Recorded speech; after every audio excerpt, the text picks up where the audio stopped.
안녕하세요.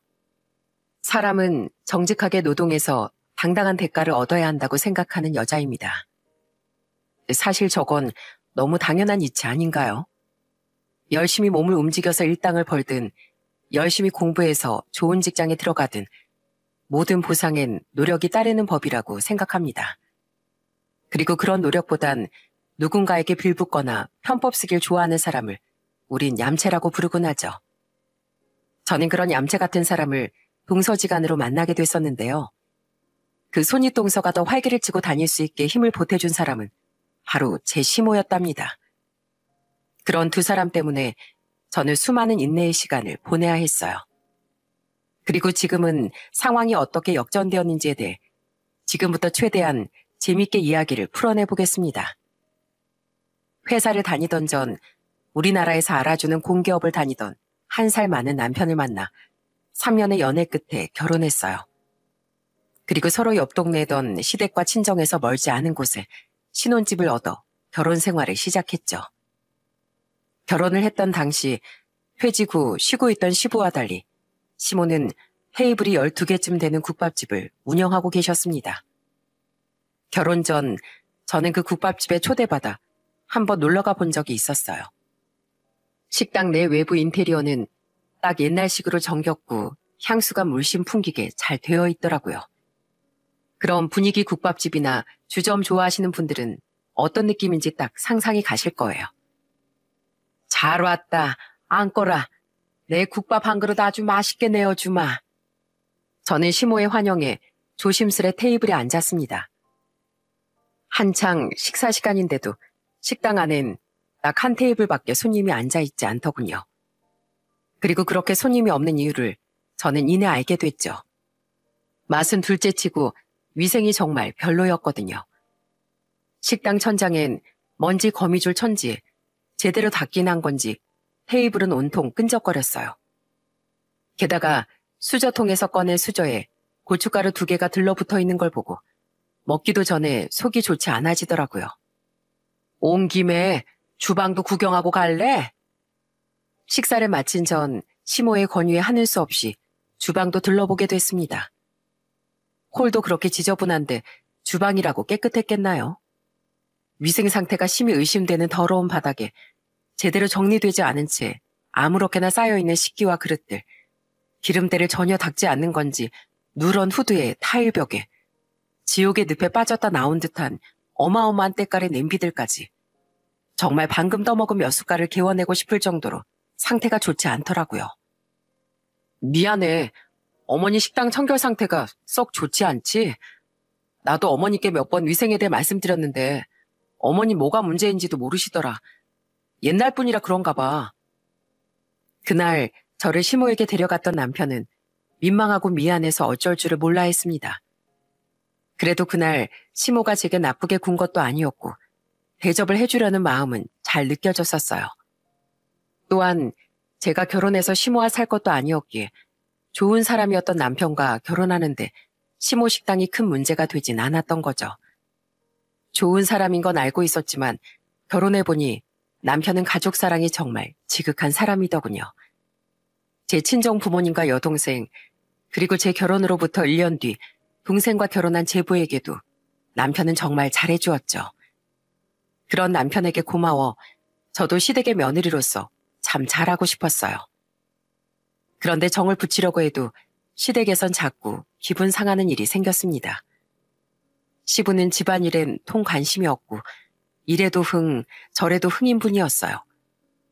그러면서 가부장적에 구두쇠이기까지 해 시모와 자식들에게 돈을 잘 쓰지도 않는 분이었죠. 그리고 시모는 전형적인 장남이 최고인 분이셨습니다. 왜 이런 사연들 보면 장남이란 이유만으로 자식을 편애하는 부모님들이 있죠? 제 시모가 딱 그런 사람이었어요. 경만아, 자 엄마가 오늘 육전 좀 했다.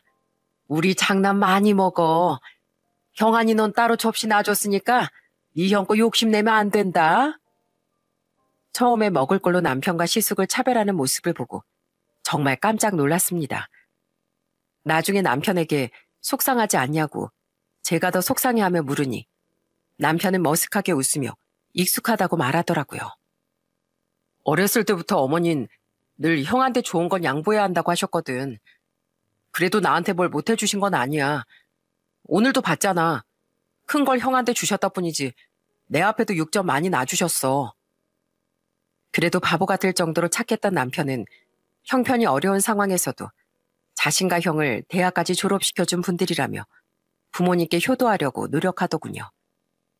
그런 남편에 비해 남편보다 2살 많던 시숙은 자기밖에 모르는 좀 이기적인 사람이었죠.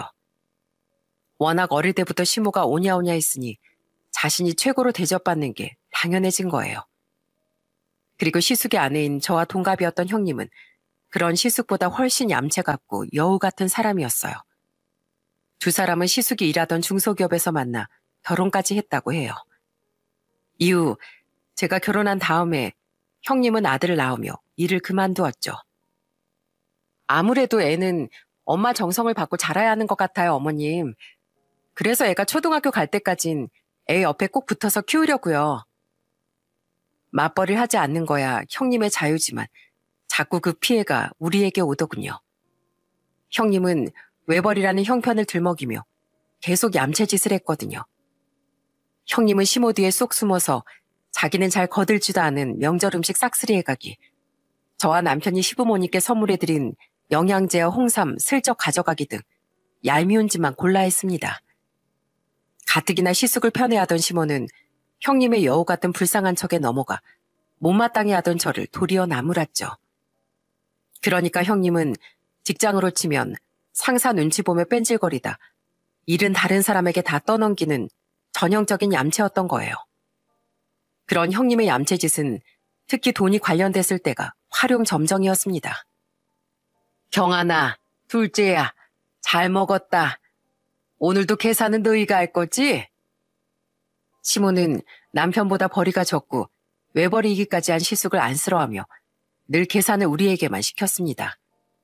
그러면 또 착한 남편은 당연한 듯 계산서를 들고 나갔죠.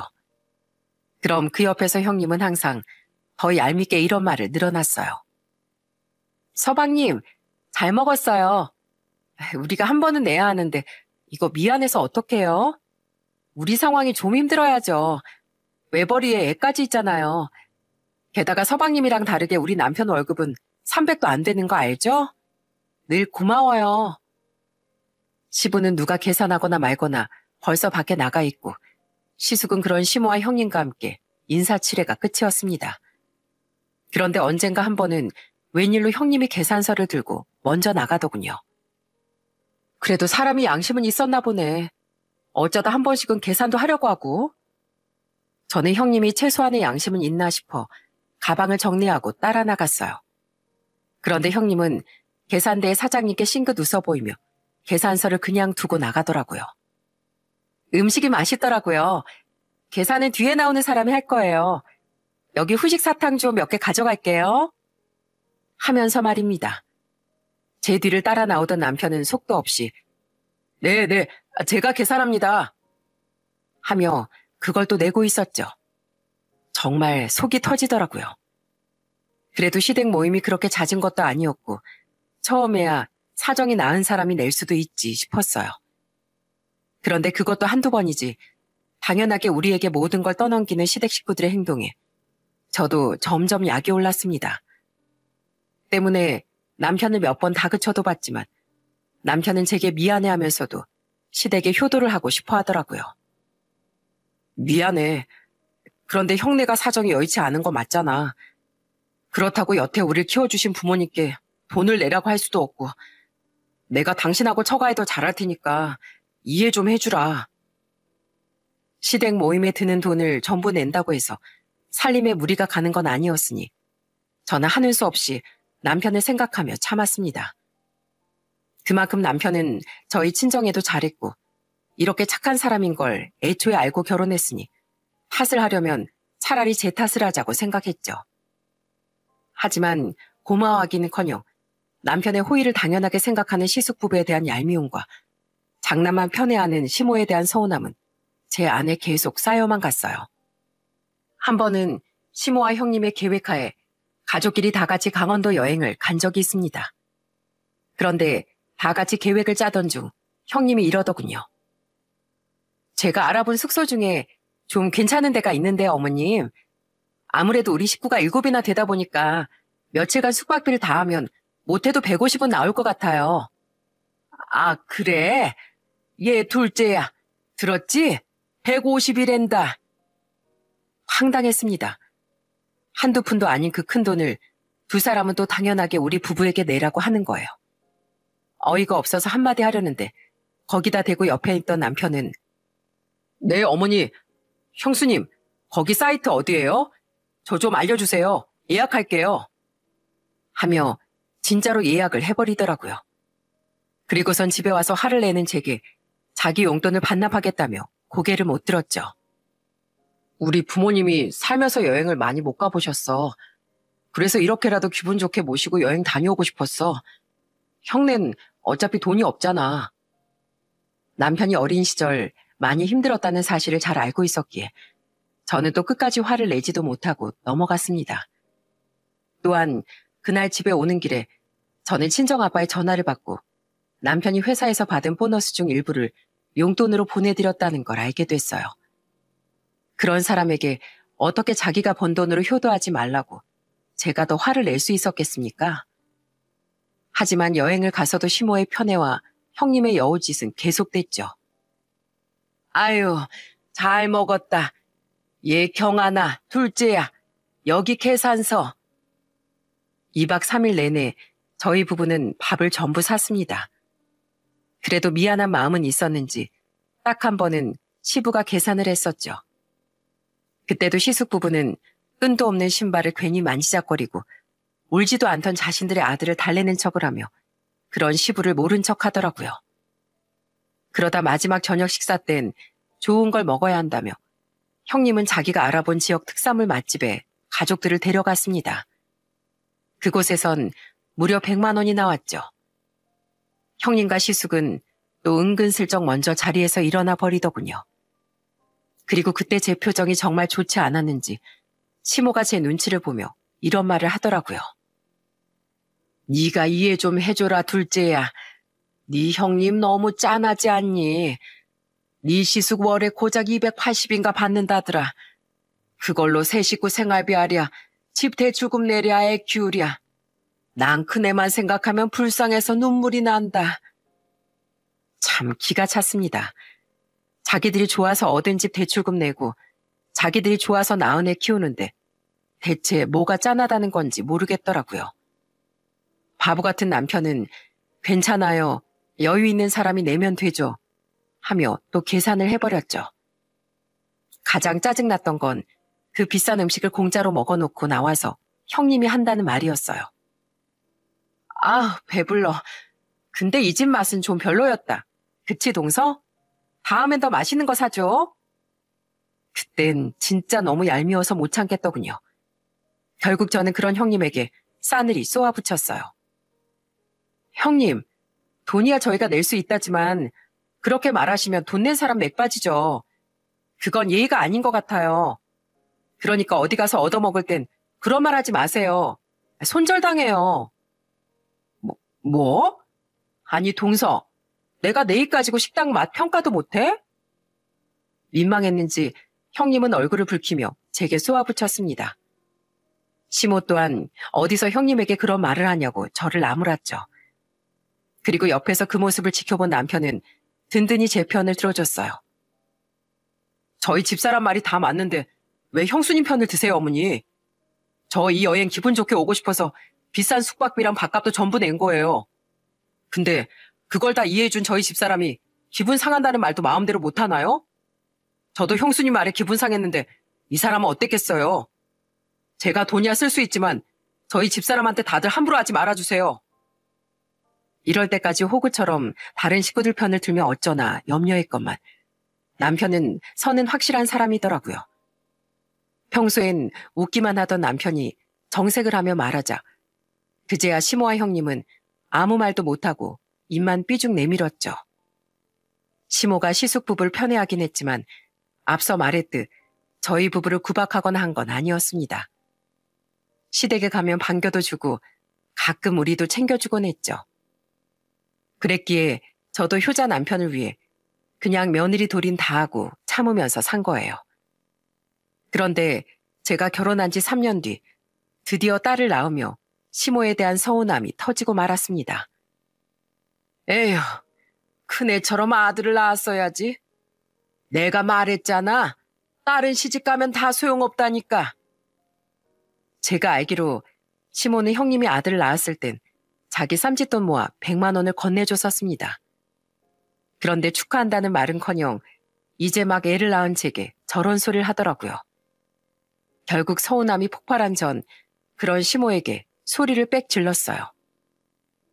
아들이든 딸이든 그게 뭐가 중요해요. 내 자식인 게 중요한 거죠.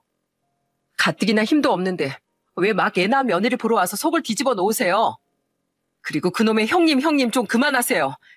그렇게 아주버님하고 형님이 좋으시면 효도도 두 사람한테만 받을 것이지 왜 받는 건 우리한테만 받길 원하세요? 그리고 착한 제 남편 마음 이용해서 효도받고 사시고 있으면서 왜 우리한테는 아무것도 안 돌려주세요? 왜 저는 100만 원도 안 주시냐고요?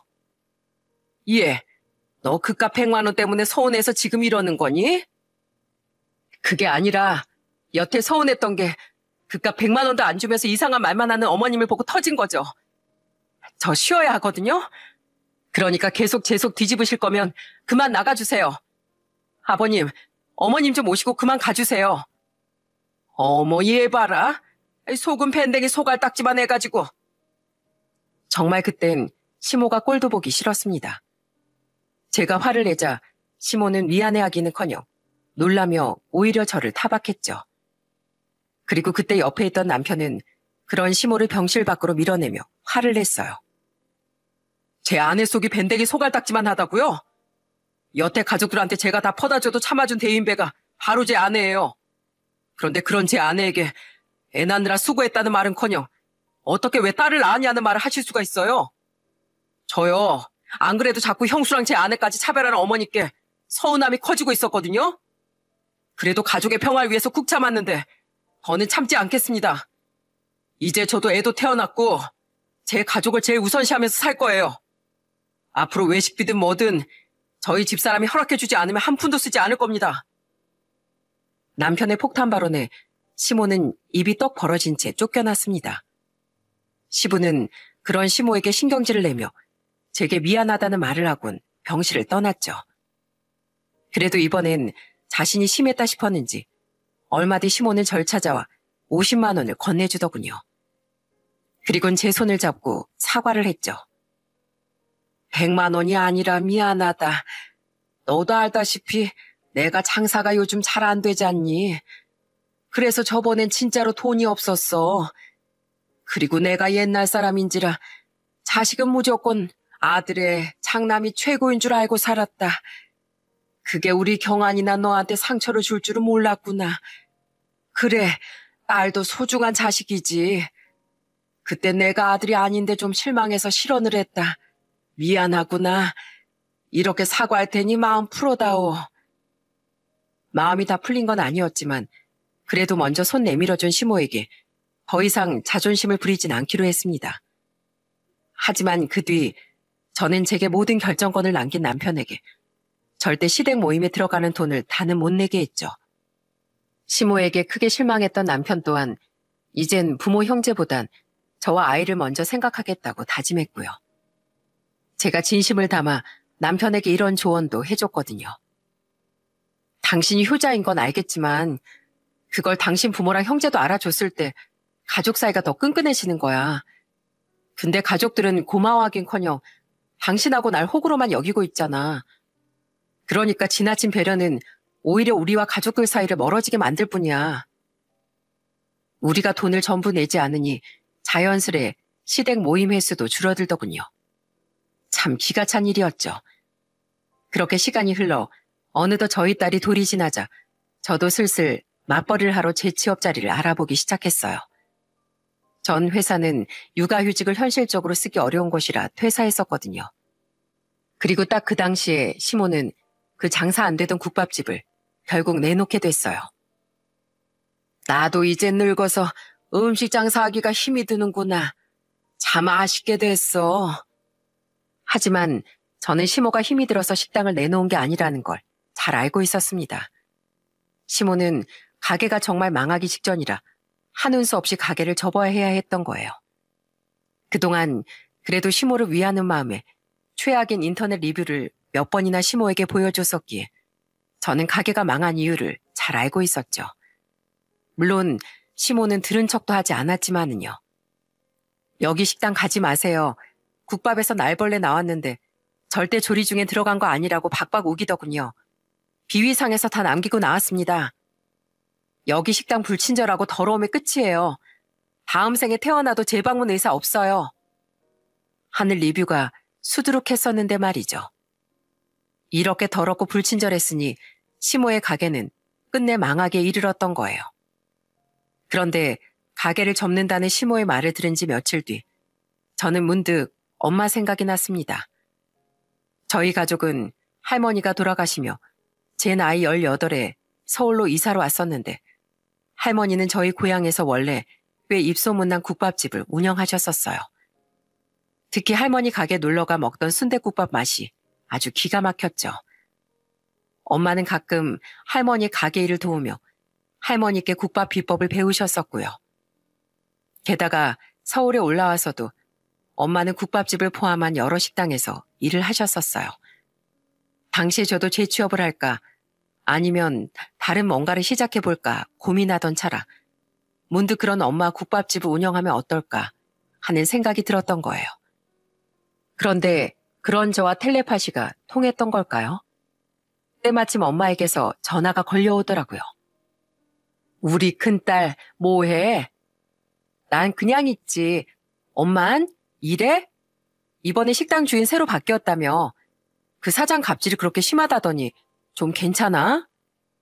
에휴, 안 괜찮다. 그래서 안 그래도 다른 식당에 일자리 다시 알아보려고. 그래? 근데 엄마, 혹시 할머니가 알려주신 국밥 비법 아직 기억하고 있어? 그럼 하다마다. 근데 그건 왜? 마침 잘 됐다 싶더라고요. 당시 엄만 자식들이 이제 그만 쉬시라고 아무리 말을 해도 계속 일을 하고 계셨어요. 사람은 일을 해야 안 늙는다면서요. 저는 그런 엄마에게 다른 식당 일을 구할 바엔 차라리 저와 함께 시모의 국밥집을 인수해 함께 장사를 해보는 게 어떠시냐고 제안했죠. 엄마는 국밥뿐 아니라 다른 음식도 뚝딱뚝딱 만들어내실 만큼 손맛이 좋으셨고 저 또한 그런 엄마를 닮아 음식 솜씨엔 자신 있었거든요. 국밥집? 그래, 이참에 엄마도 사장 눈치 볼 것 없이 아예 그래 볼까? 감사하게도 엄만 아빠 상의에 투자까지 하겠다며 흔쾌히 동의하셨습니다. 덕분에 우린 저희 남편과도 상의 후 시모의 국밥집을 인수하기로 했죠. 그때 고맙게도 제 남편 또한 저를 믿어주며 지원을 약속해 주더라고요. 제가 하필 망한 가게인 시모의 가게를 인수하려는 데는 나름의 이유가 있었습니다.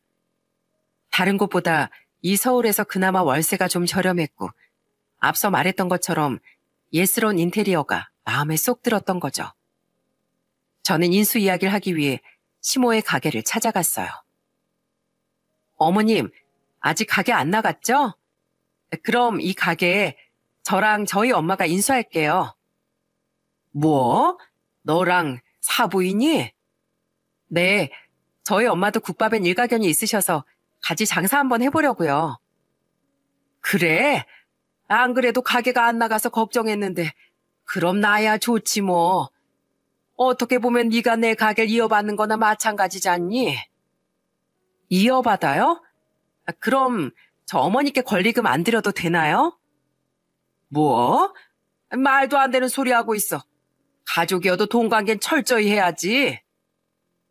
시모는 장난으로 한 제 말에 펄쩍 뛰더라고요. 그렇게 돈 관계를 철저히 하시는 분이 왜 작은 아들 돈을 우습게 아실까 하고 생각했지만 굳이 입 밖으로 그 말을 내진 않았죠. 시모는 신이 나서 제게 가게 보증금과 월세를 다시 한번 설명해 주더군요. 그리고는 마지막에 갑자기 권리금을 4,500이나 달라고 하지 않겠어요? 원래 5,000인데 내가 너니까 특별히 500 깎아주는 거야. 그 다 망한 가게를 누가 4,500이나 권리금을 주고 들어간답니까? 저는 기가 차서 웃었어요. 그리고 가방을 싸는 신용을 하며 말했죠. 네, 그럼 저 그냥 갈게요. 다른 좋은 분 알아보세요. 뭐? 아, 예. 가긴 어딜 가? 가게 인수는? 저 이미 다 알아보고 왔어요. 여기 권리금 1,500이잖아요. 근데 왜 바가지를 씌우세요? 제게 태연하게 바가지를 씌우려던 시모는 티나게 당황을 했습니다. 저는 그런 시모를 보며 말을 이었어요. 어떻게 하실래요? 솔직히 이렇게 망한 가게 그 정도 권리금 주고 들어온다는 사람 흔치 않을걸요?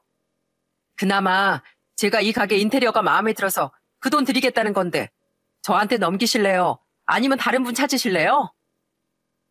내가 이 인테리어에 돈이 얼마나 들었는데 좀 더 줘. 아까 말씀드렸죠? 저 이미 다 알아보고 왔다고요. 이 인테리어 어머님이 아니라 전 세입자가 해두고 나간 거잖아요. 왜 자꾸 거짓말하세요? 결국 시모는 권리금 1,500에 식당을 넘기기로 합의했습니다. 사실은 당연히 그 돈 이상은 받지도 못할 건데 며느리인 제게 뭐라도 뜯어먹으려는 심보가 참 별로라고 생각했죠. 그렇게 인수한 국밥집 장사는 솔직히 처음엔 쉽지 않았어요.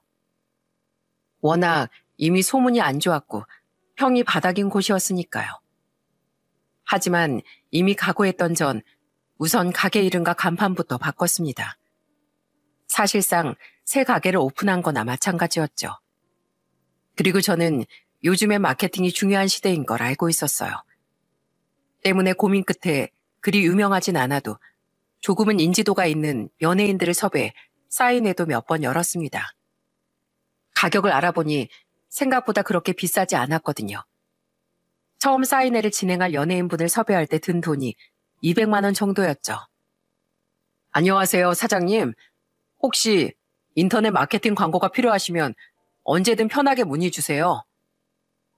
또한 저는 어떻게 알고 광고 섭외 연락을 먼저 해온 업체들을 통해 돈을 들여 홍보도 쉬지 않았습니다.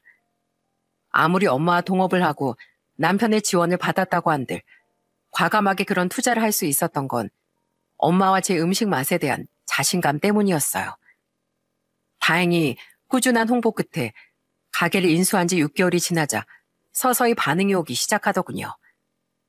그렇게 서서히 시간이 흐른 후엔 어느덧 직원도 둘이나 채용할 정도로 꽤 인기 있는 식당이 됐죠. 테이블 수가 많지 않아 식사 시간엔 대기줄도 꽤 길게 생길 정도로요. 아니 왜 국밥에 소면사리를 추가해주지 못하겠다는 거야? 난 국밥에 무조건 소면 넣어 먹어야 돼. 없으면 나가서 사오면 되잖아. 손님이 왕인 거 몰라? 물론 국밥집을 자리 잡게 하기까진 고생도 많았습니다. 특히 저녁엔 반주를 곁들이는 손님들이 많아 억지 진상도 겪고 경찰서에 간 적도 있었죠. 하지만 저를 믿고 동업해준 엄마와 든든한 지지자인 남편, 그리고 우리 딸을 생각하며 저는 이를 악물고 버텼어요. 그렇게 몇 년이란 시간 동안에 희로애락이 깃든 만큼 국밥집은 제게 의미가 남다른 공간이 되어갔습니다. 그런데 국밥집을 인수한 지 4년이 지난 어느 날 무슨 일인지 시모와 형님이 식당에 찾아왔더군요. 마침 손님이 전부 빠진 시간이었던지라 가게 안엔 저와 엄마 둘뿐이었죠. 안녕하세요, 사부인. 오랜만입니다. 얘 둘째야. 나 너한테 잠깐 할 말이 있어서 찾아왔다. 갑작스런 방문에 저도 엄마도 어리둥절했습니다. 정리는 다 끝냈으니 엄마는 편하게 대화 나누라며 주방으로 자리를 비켜주셨어요. 그런데 거기까지 절 찾아온 시모의 할 말이라는 게 정말 어이가 없더라고요. 얘 둘째야, 너 이 가게 다시 좀 나한테 돌려줘야겠다. 네? 이 가게를 달라고요? 그래, 둘째 너도 알다시피 이 시숙이 얼마 전에 실직했지 않았니? 나이 때문에 재취업도 잘 안 돼서 지금 얘네 식구 셋이 손가락만 쭉쭉 빨고 살고 있다는구나. 네 조카 다음 달이면 초등학교 입학하는 거 알지? 그래서 큰애도 이젠 자기도 일하겠다고 여기저기 알아봤다는데 나이 40이 내 엄마를 채용해준다는데도 마땅치 않았대. 그래서요? 그래서는 가족끼리 이럴 때 서로 도와야지. 넌 지금껏 여기서 돈 벌 만큼 벌었잖아. 경환이도 돈 잘 벌고.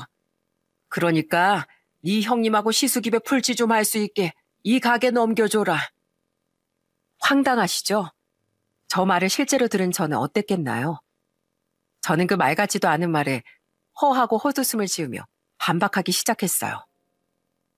여긴 저랑 저희 엄마가 온갖 노력을 다해서 키워낸 우리 가게예요. 형님네 사정은 안타깝지만 그렇다고 이 가게를 제가 왜 넘겨줘요? 이 가게 내가 물려준 거잖아. 그러니까 너도 내 덕을 본 거지.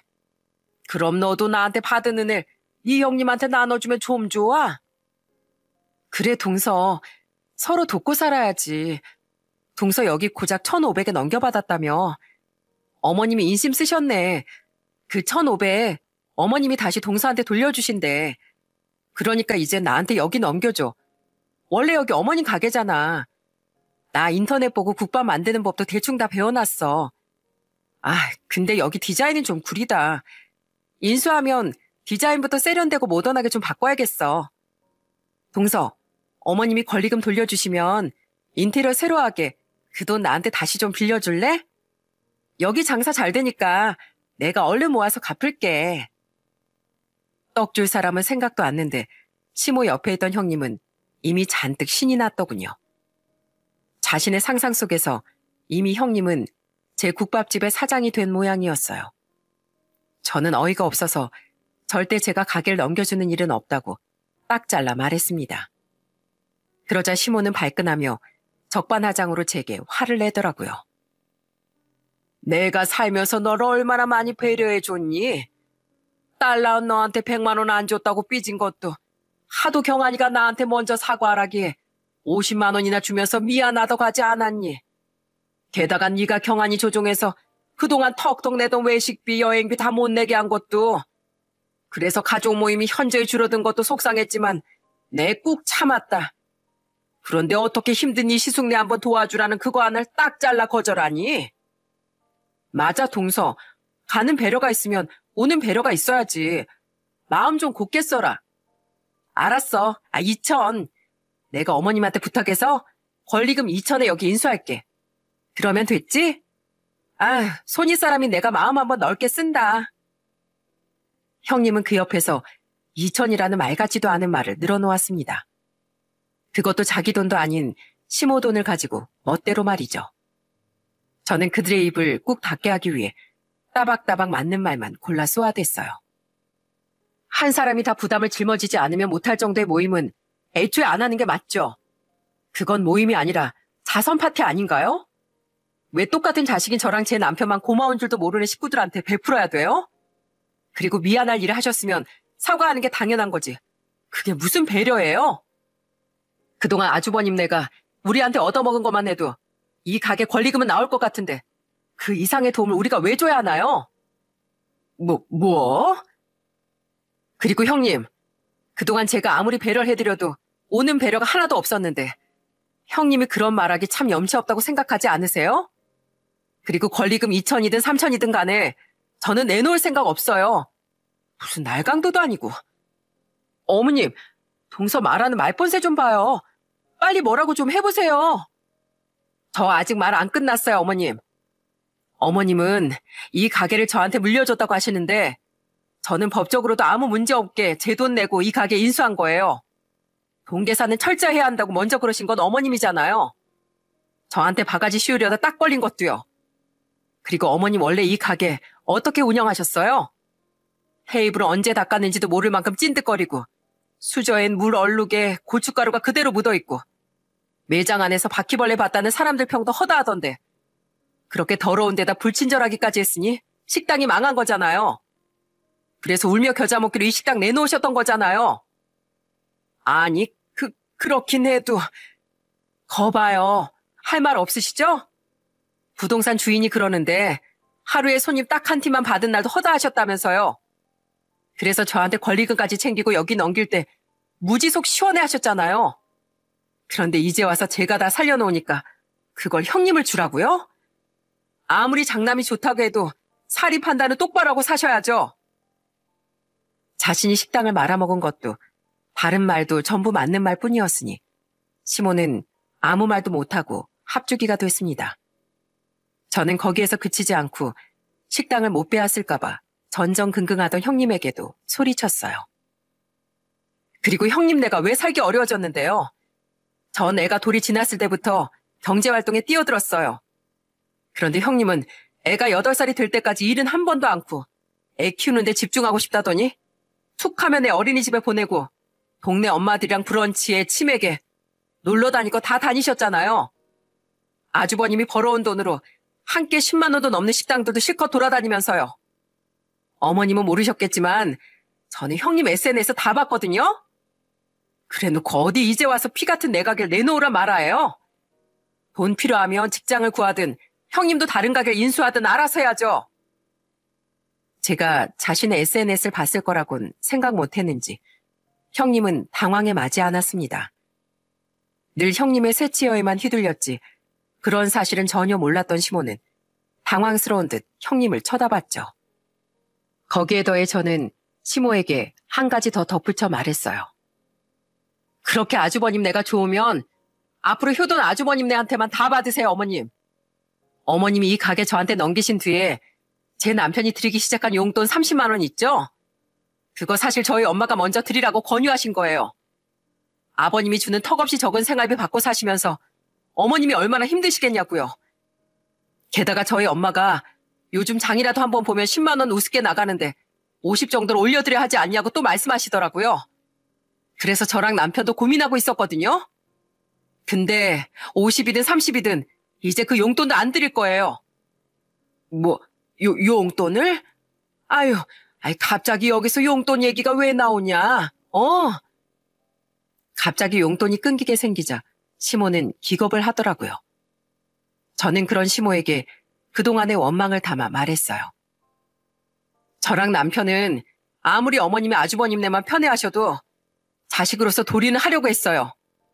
근데 형님네한테 1,500 해주실 정도면 돈이 있으시다는 건데 그럼 용돈은 필요 없으실 거 아니에요? 제가 어머님 며느리예요. 호구예요. 전 더 이상 어머님 호구로 살고 싶지 않습니다. 아니야, 나 돈 없어. 나 그 돈 네 시애비한테 부탁해서 받아내려고 했던 거야. 너한테 받았던 그 권리금도 이미 네 시아버지한테 넘겨줬는데 내가 돈이 어디 있니? 근데 그 와중에 너희들이 주는 용돈마저 없으면 내가 무슨 재미로 살아? 내가 미안하다, 미안해. 내가 우리 큰아들이 너무 안쓰럽다 보니까 잠깐 큰애 속삭임에 정신이 나갔었다. 얘가 하도 이 국밥집을 자기가 운영하고 싶다고 이 국밥집은 원래 내 거니까 내 마음대로 해도 되는 거 아니냐고 조르길래 내가 눈이 헷가닥 뒤집혔었어. 어머님, 제가 그랬다고 동서한테 다 말하시면 어떡해요. 저만 이상한 사람 되잖아요. 그리고 이 국밥집 어머님이 책임지고 저한테 넘겨준다고 하셨잖아요. 동서한테 왜 사과하세요? 동서를 더 다그치고 혼내서 이 국밥집 뺏으셔야죠. 시끄러워. 난 여태 네가 우리 손주를 지극정성으로 보살피느라 취직도 안 한 줄 알았다. 그런데 애는 나 몰라라면서 내 아들이 힘들게 번 돈을 흥청망청 쓰고 다녔어? 그런 너한테 내 용돈까지 끊겨가면서 이 가게를 왜 넘겨줘야 하니? 어머님, 갑자기 이렇게 태도 바꾸시기에요? 전 그럼 어떡해요? 어떡하긴 뭘 어떡해. 아까 둘째가 말했잖아. 알아서 취직을 하든 가게를 차리든 하라고. 넌 5살 어린애도 아닌데 그깟 취직도 혼자 못하니? 한 끼 10만 원짜리 밥은 내 아들 돈으로 잘만 사 먹으면서. 가라, 가. 여기서 얼굴 보이면서 괜히 둘째 신기 불편하게 하지 말고. 형님이 시숙의 돈을 펑펑 쓰고 다녔다는 사실을 알고 용돈까지 끊기게 생겼던 시모는 순식간에 태도를 바꿨습니다.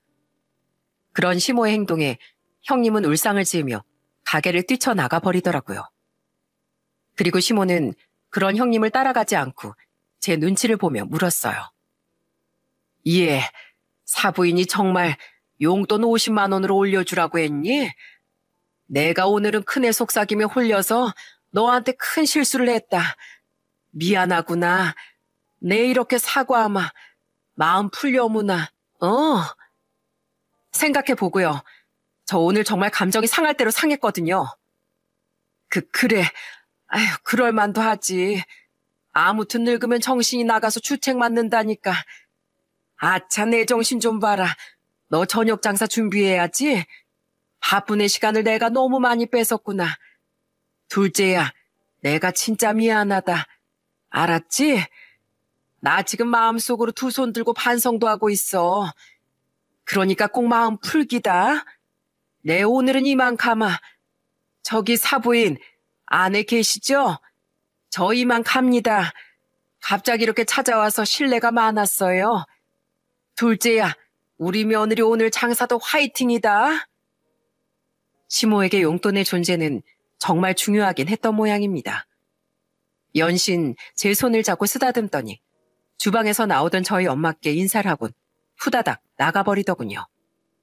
마지막으로 저를 돌아보며 두 주먹을 불끈 쥐고 화이팅이란 응원까지 하며 말이죠.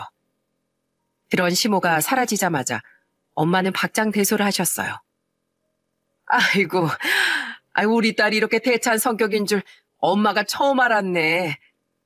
엄마가 처음엔 듣다가 하도 어이가 없어서 뛰쳐나오려고 했거든. 그런데 네가 시원하게 응술 잘하길래 내가 나설 필요도 없겠다 싶어서 아주 속 시원하게 듣고 있었다. 네가 잘 대처하고 있는데 나까지 나서면 상황을 더 곤란하게 만들 것 같아서 말이야.